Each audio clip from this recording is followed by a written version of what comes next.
겁쟁이 여러분 안녕하세요. 여러분들을 위한 순위 읽어주는 남자 순위남입니다. 대부분의 학문은 여러 실험을 통해 발전해 왔는데요. 특히 심리학이나 의학은 인간 자체에 적용되는 학문인 만큼 사람을 대상으로 실험하는 경우도 많이 있었죠. 하지만 일본의 731 부대나 나치의 히틀러의 의사들이 행했던 실험들처럼 윤리적인 도덕성은 무시한 채 성과만을 위해 실험을 행하는 경우도 있었습니다. 731 부대와 나치의 실험이 아닌 다른 실험은 무엇이 있는지 궁금하지 않으신가요? 그런 여러분들을 위해 준비했습니다. 실제로 있었던 끔찍한 생체 실험 탑5 지금 시작합니다. 5위 밀그램 실험.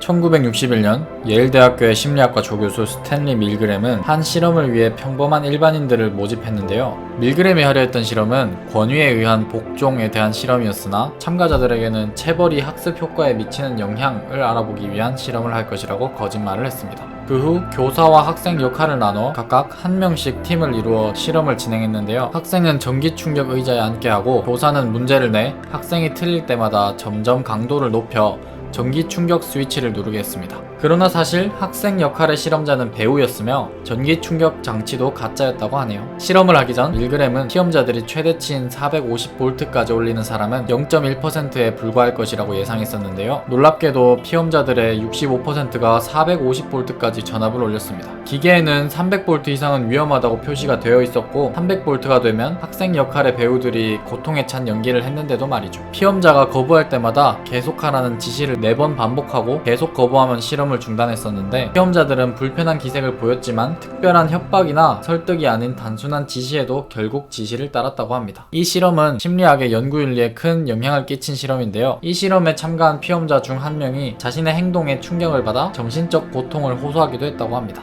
이 때문에 이후 심리학 실험에서는 실험 참가자에게 연구 과정 및 방법을 상세히 설명한다는 중요한 절차가 삽입되었다고 하네요. 4위 바이프홀름 연구.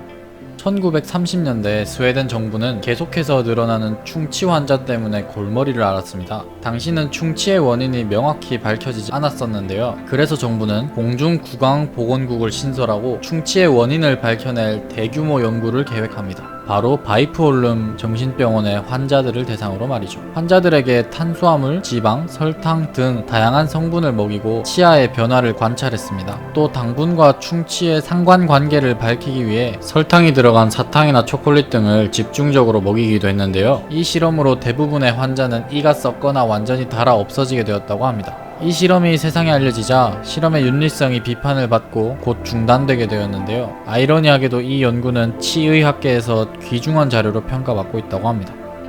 3위 스탠포드 감옥 실험.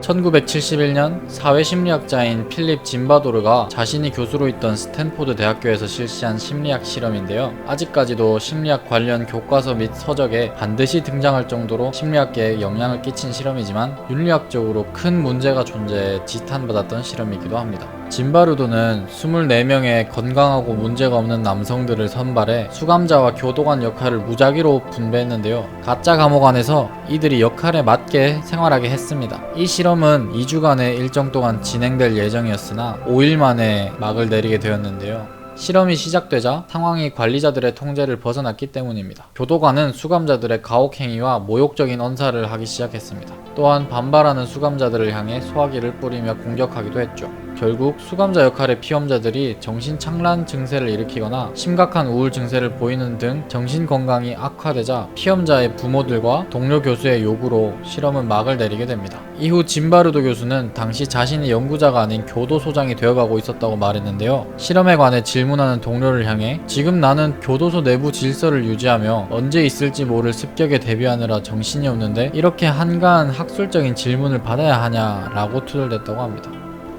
2위 마리온 심스의 부인과 실험.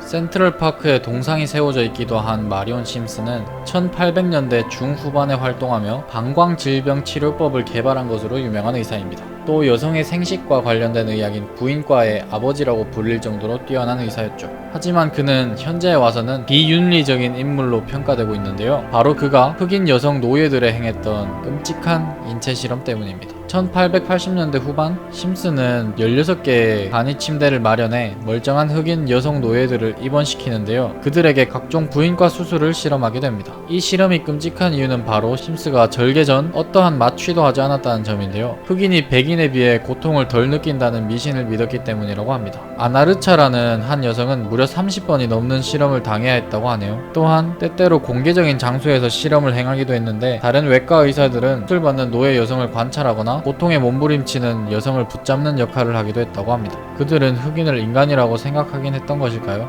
정말 끔찍합니다. 1위 터스키기 매독 실험.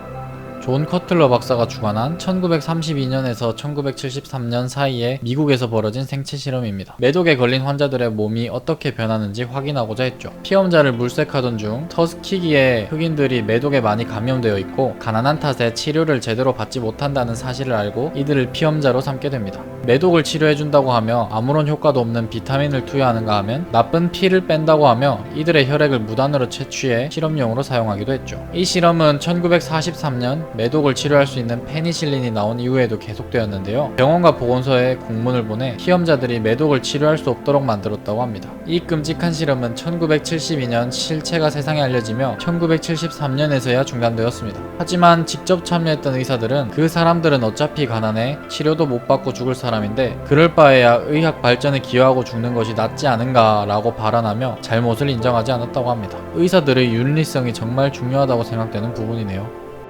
자, 오늘은 실제로 있었던 끔찍한 생체 실험 탑5를 살펴보았는데요. 정신적인 고통을 가하는 실험에서부터 끔찍한 육체적인 고통을 가하는 실험까지 있었습니다. 일본과 나치의 만행에 버금가는 인체 실험도 있었죠. 여러분들은 어떤 실험이 가장 끔찍하다고 느껴지셨나요? 저는 마취도 없이 실험에 당해야 했던 부인과 실험이 특히나 끔찍하게 느껴집니다. 오늘 영상 재미있게 보셨다면 구독과 좋아요 부탁드리고요. 다음에는 더욱 흥미로운 영상으로 돌아오길 약속드리며 순 읽어주는 남자였습니다. 감사합니다.